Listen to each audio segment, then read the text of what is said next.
Hello and welcome back to another episode of Retail and Change. I'm your host, Joseph Lohmann, and I'm joined today by a recurring guest. We were lucky enough to have you on season 1 of our podcast, Maciej Czapiewski, the Emerging Technology Director from MAGO. Welcome back. Welcome back, and nice to meet you again. For those who don't remember, tell me a little bit about yourself. What is your background in retail? My background in retail. I started my journey with retail 6-7 years ago, actually in MAGO. Previously I was dealing with self-service machines, but in different areas of usage of interest. And I started in the technology department, which was actually in the phase of emerging, yes, like my position in MAGO. For many years, MAGO was the supplier and shopkeeper for the retail market, and observing what is happening on the retail market, how the retail is evolving. The managers, the owners invested their minds, their money, and their organization into following the technology solution that were appearing in the retail market.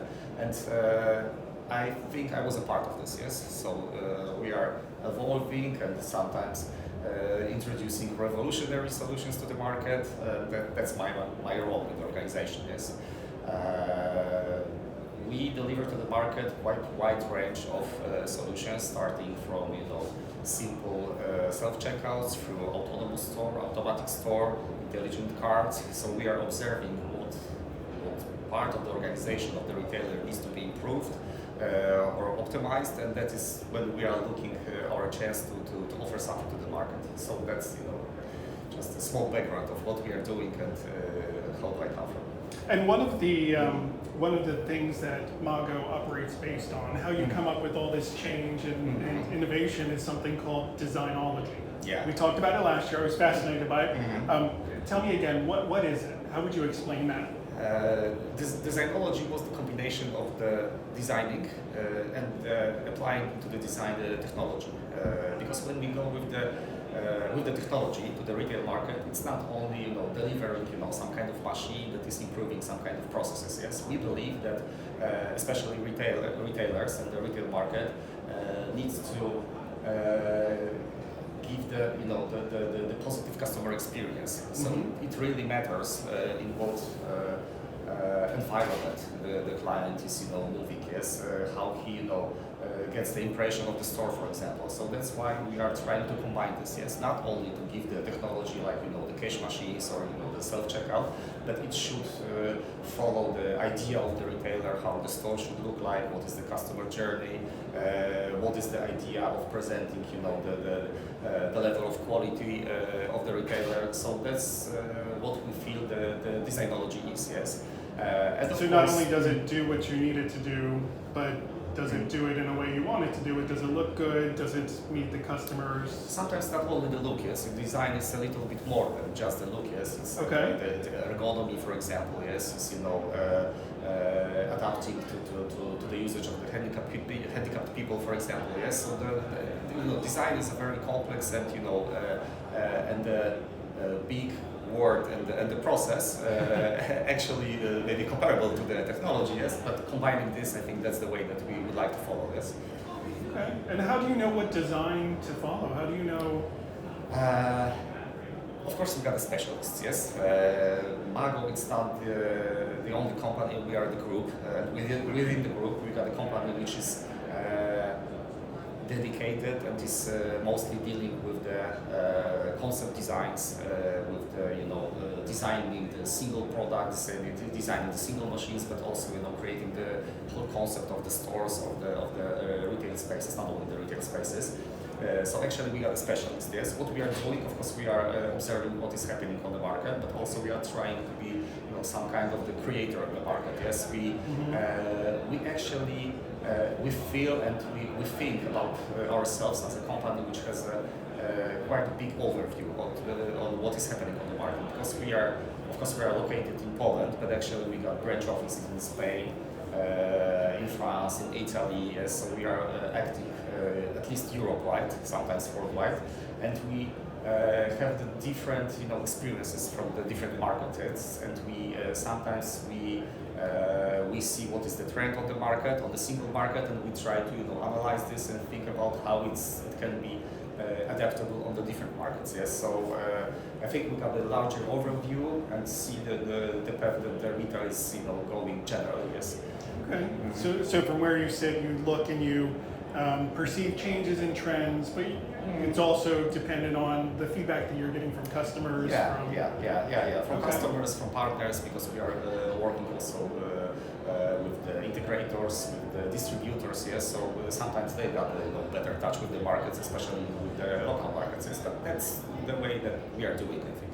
Okay. So what has changed in the past year when it comes to design needs, trends? I think that the last year was a specific one, yes. But actually, from the perspective of MAGO, we did a lot of changes within the automation.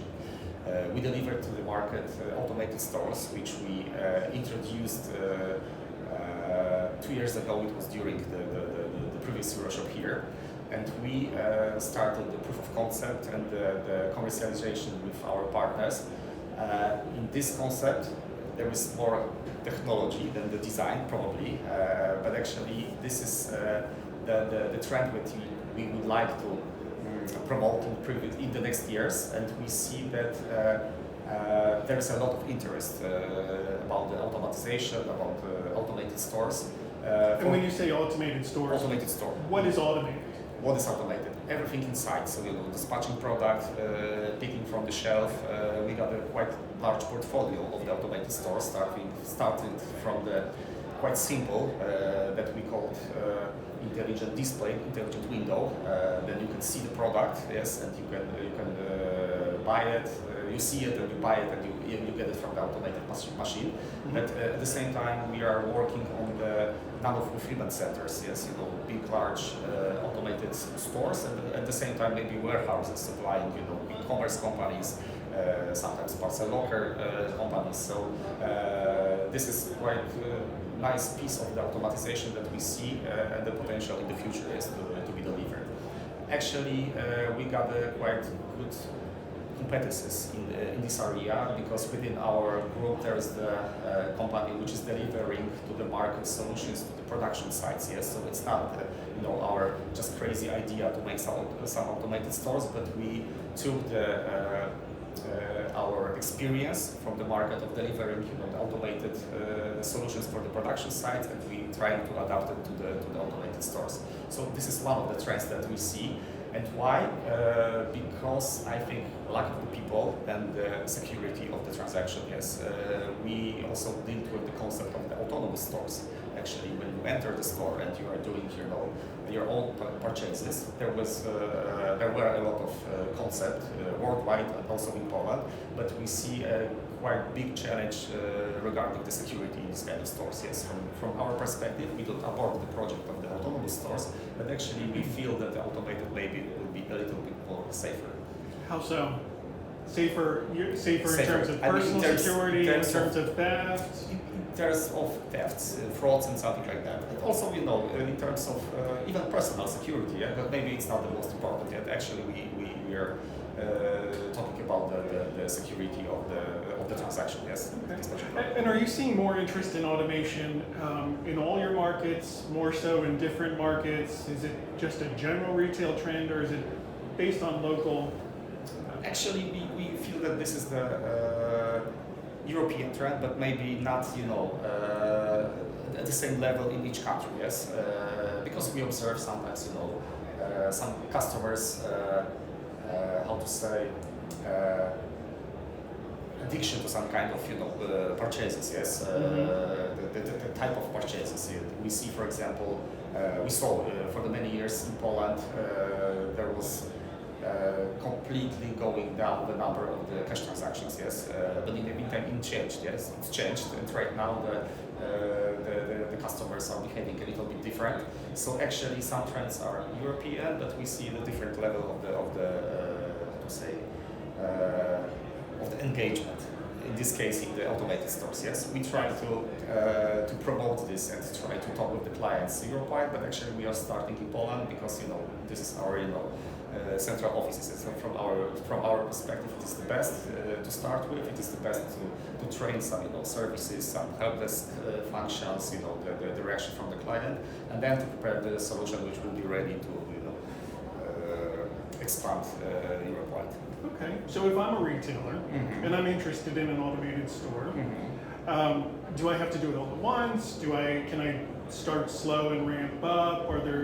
How would you recommend a retailer approach this? Actually, we recommend to start from the proof of concept because it's a machine. It can be configured in a way. In a different ways, yes, many different ways. And you help a retailer understand what's possible and what's possible. Yes. Sometimes you can, that way you can test not only the machine or the store itself, but the location, for example, the assortment that you are putting inside. Yes? So that's why we recommend to start with the proof of concept, maybe in the different locations, for example, yes, but the solution that we are delivering it's easy to move. So the mobility is one of the features. So that way, this kind of proof of concept are very easy to conduct. Yes. So you just need to find a place. There is no special permission for installing this kind of stores, small stores, for example. So it's very easy and how to say, not involving many processes on the retailer side. Way to test this kind of solution. Yes. So we recommend to start with the small store and doing the proof of concept. That way we can, check the location, check the stuff that is sold, interaction with the client, maybe some first initial integration with the system of the client side, but it's actually not necessary. So that's how we recommend how we do start with the clients. Okay. Have you had any exciting projects happen over the last year that you can share? Oh yeah, there were.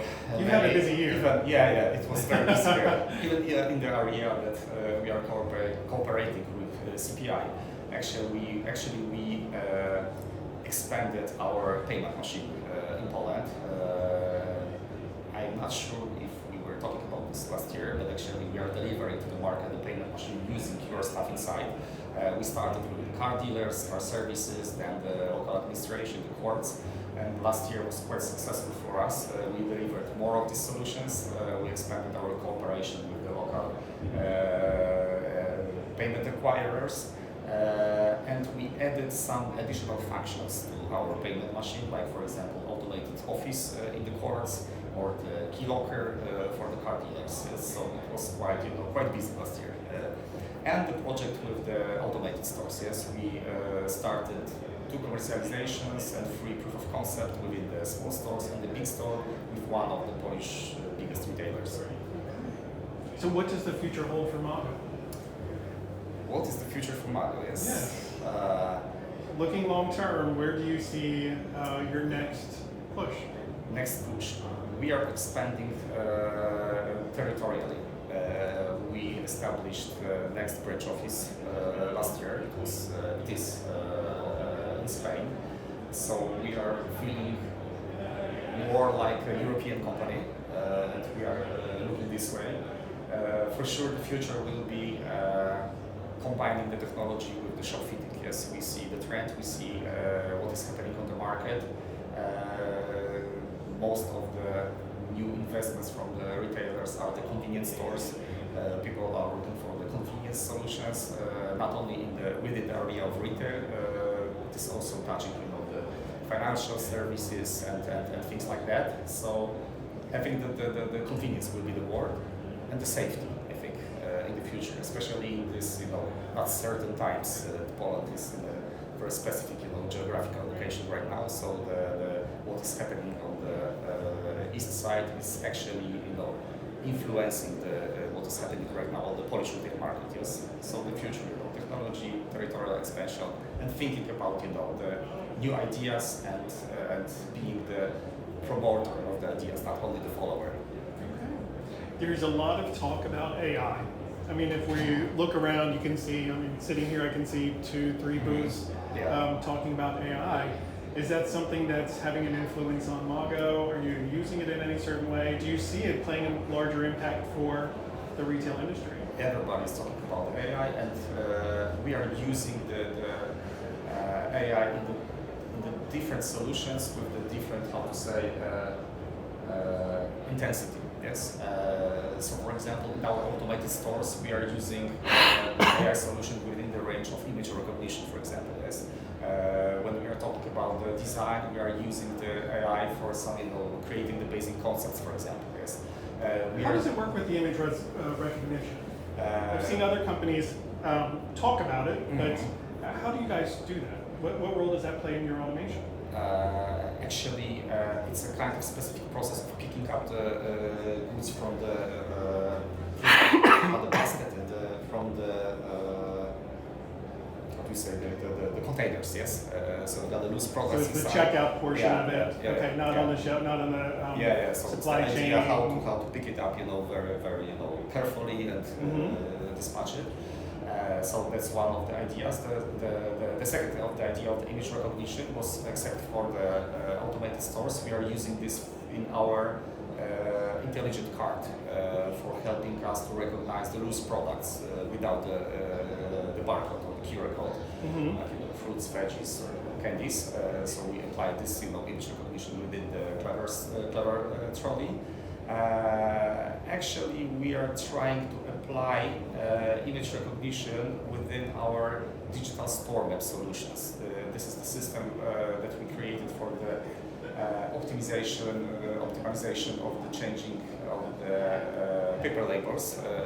We are trying to combine this with the monitoring of what is happening on the shelf. Yes, but actually it was quite popular before we were talking about any AI solutions. It's just a simple image recognition. Comparing what is happening on the shelf with the sample that we have. Yes. So that's the main idea right now that we are using. Of course, the big data, which is the quite important element of our concept of automated stores. Because when we are talking about the one store, it's just a matter of optimization, of optimizing the process of dispatching the goods from the one store. But when we are talking about the network, it's the matter of calculating the logistics, the whole. The process with the products and the process with the logistic cars, with the warehouses. Yes, so that's why we even started cooperation with the Polish university in Poland. They're helping us to understand the big numbers and how to operate them and how to operate the processes within the network of the automated stores. And do you anticipate that being a larger role in the whole designology concept, helping to identify perhaps trends and better ways of designing automated stores? No, it's not a good or bad way of designing, in our opinion. Of course, you can do it bad, yes, in a bad way, but using our knowledge and our experience, we are doing only good things, but actually it's the matter of the adaptation to the customer, not the customer, even the retailer's needs, yes, and they anticipate the customer's needs. So we are trying to do our best to make the best design and combine it with the best bunch of the technology, but actually it must be the best for the specific retailer. Yes, there's nothing unique, key how the perfect store should look like. Yes. Yes. I would imagine though that the retailer could use some of the AI tools out there, right? The big data analysis to help identify what their design should look like. I don't know if you're starting to see any not retailers use that. Okay, design, of course, they're using, but this is a huge area of data that they are using. Yes, for example, the movement of the clients in the store. Yes, what they are doing, what they are picking from the shelves. Yes, what they are doing with the goods picked up from the shelves. What is the location of the store, for example? Yes, what is what are the features of the location? Using the data about the weather, things like that. So I think there is a huge amount of data that you can use to analyze and to build from this, basing on this, the store that will be in the nearest way to the clients needs to the customer's needs, yes, and at the same time the optimization of the processes on the retailer side. So for sure they're doing this, and we are trying to help them with some of the areas, yes. Yes, there's so much data available, right? I think the challenge has always been what do you do with it, how do you interpret it? Yeah. And I'd be curious to see in the future how retailers' use of AI or big data, whatever you want to call it, to understand that their customer needs, their customer flows, and help. I'd be curious to see if that improves their perception and their ability to convey to you what the design should look like to ultimately fit everyone's needs a little better. Yeah, I think that will be something. It's a fledgling technology, so we'll have to, next year when you're back, we'll talk about it some more. Well, thank you so much for joining us once again. Always appreciate your insights and your approach to designology and adapting the smart store, the automated store to the needs of the retailer and ultimately the customer. If you would like to learn more, we encourage you to follow them. We've tagged Maciej and MAGO in our show notes. And if you've enjoyed this podcast, please follow us. You can find us on Spotify and Apple Podcasts.